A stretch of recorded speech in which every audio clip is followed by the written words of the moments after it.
Road પર ધૂળની ડમરીઓ ઉડતા જીરો વિઝિબિલિટી જેવી સ્થિતિ।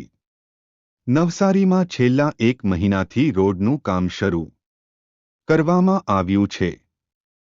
રોડ ખોદી નાખતા વાહન ચાલકો પરેશાન થયા છે। બીજી તરફ ખોદેલા રોડથી નીકળેલી માટીની ડમરીઓ ઉડતા અકસ્માતનો ભય સેવાઈ રહ્યો છે। છેલ્લા 1 મહિનાથી રોડનું કામ પૂરું નહીં થતાં લોકોમાં રોષ ફેલાયો છે। લોકોનું કહેવું છે કે અસહ્ય ઉડતી ધૂળથી સ્વાસ્થ્યને પણ ગૌતમ ગંભીરને જાથી મારી નાખવાની ભારતીય ક્રિકેટ ટીમના મુખ્ય કોચ ગૌતમ ગંભીરને ઇસીસ કાશ્મીર તરફથી જાથી મારી નાખવાની ધમકી મળી છે।